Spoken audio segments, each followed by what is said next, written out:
আসসালামু আলাইকুম মনুরা গাইসরা, তোমরা সবাই কেমন আছো? আশা করি তোমরা সবাই অনেক অনেক বেশি ভালো আছো। এইদিকে বৃষ্টির পানি পড়ে কোলা এখন খাল হয়ে গেছে, আর এই খালের পানিতে চার ঘর রাজাস কেমন সুন্দর হয়ে হানিমুন হাঁটতে আছে। এই এর পাশে আবার কালা রঙের দুগ্গা ছাগল এভারেস্ট জয় হইরে হালাইছে, হেয়ের উপরে আবার খাইতে আছে গাছের কচি পাতা।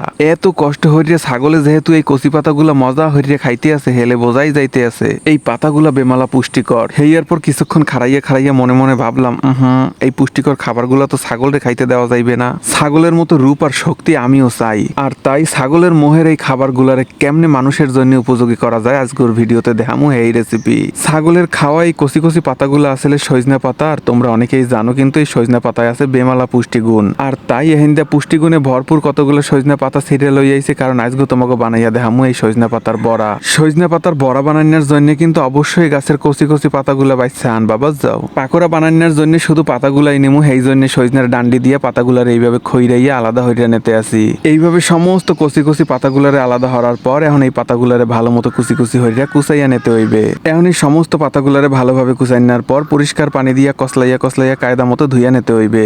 গাছের পাতা না তার ব্যাপার, এর মধ্যে পোক যোগ থাকতে পারে, তোমরা একটু ভালো মতো বাইসে খেয়াল করে এরপরে ধুইয়া নেবা যাও। পাতাগুলো ভালো মতো কসলাইয়া ধোয়ার পর এখন ফুডা করের মধ্যে নিয়ে নিছে কত্থানি মুসুরির ডাইল বাডা।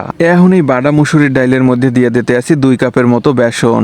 এরপর দিয়ে দেবো স্বাদ মতো লবণ দেওয়ার পর এখন এর মধ্যে জাকানাকা হইয়া কিছু মশলা ব্যবহার করবো মনুরা গাইসরা। এই সজনে পাতার বড়ার কালার যাতে সুন্দর হয় এই জন্য এর মধ্যে দিয়ে দিছি 1 চা চামচের মতো হলুদের গুঁড়া। যে কোনো বড়ায় পেঁয়াজের পরিমাণ একটু বেশি লাগে, এই জন্য একটু বেশি হইলে এর মধ্যে দিয়ে দিতে আসি পেঁয়াজ কুচি। সজনে পাতার এই বড়াগুলো যাতে একটু ঝাল ঝাল হয় এই জন্য এর মধ্যে দিয়ে দিতে আসি কাঁচামরিচ কুচি। এই বড়াটা আরো বেশি সুস্বাদু বানানোর জন্য এখন এর মধ্যে দিয়ে দিতে আসি 1 চা চামচ আদা রসুন বাটা আর 1 চা চামচ জিরা আর ধনিয়া বাটা। বড়া দিয়ে যাতে সুন্দর একটা ফ্লেভার বাইরে এই জন্য এর মধ্যে দিয়ে দিতে আসি 1 চা চামচ গরম মশলার গুঁড়া। মশলাপাতি দেওয়ার পর এখন এর মধ্যে দিয়ে দিতে আছে টিকটিকির ডিমের সাইজের মতো দুগ্গা দেশি মুরগার ডিম। তোমরা চাইলে সান্ডা, অ্যানাকন্ডা অথবা ড্রাগনের ডিমও দিতে পারো। এখন এই সমস্ত কিছু ভালো মতো হাত দিয়া কসলাইয়া কসলাইয়া মিশাইয়া নেমু। ভালো মতো মিশাইনা হইয়া গেলে এখন এর মধ্যে দিয়ে দেবো কুচাইনা সজনা পাতা। এখন ভালো মতো কসলাইয়া কসলাইয়া এই সজনা পাতা গুলারেও এই মিশ্রণের লগে মাহাইয়া দেবো। এখন এই সজনা পাতার বড়া গুলারে ভাজার পালা, এই জন্য কড়াইয়ের মধ্যে পর্যাপ্ত তেল দিয়ে তেলটারে হালকা একটু গরম বানাইয়া নিছি। এখন মিডিয়াম হিটে এই গরম তেলের মধ্যে এক এক করে সমস্ত বড়াগুলারে এইভাবে দিয়া ভাজা নিমু। এইভাবে কিছুক্ষণ ভাজার পর তলের পাশ যাতে পুড়িয়া না যায় এই জন্য একটু খুন্তি দিয়ে একটু বড়াগুলারে উল্টাইয়া দিমু। সজনা পাতার এই বড়াগুলা ভাজার সময় কিন্তু অবশ্যই চুলার হিট মিডিয়াম রাখতে হইবে, আর বড়াগুলা যখন কালার চেঞ্জ হইয়া এরকম গোল্ডেন হইয়া যাইবে এই অবস্থায় চুলার জাল কিন্তু একদমই কমাইয়া হালাইতে হইবে। এই যে দেখো মনুরা গাইসরা, আমাকে সজনা পাতার বড়ার কালার চেঞ্জ হইয়া কেমনে এককালে স্বর্ণ মুদ্রার কালার ধারণ করছে।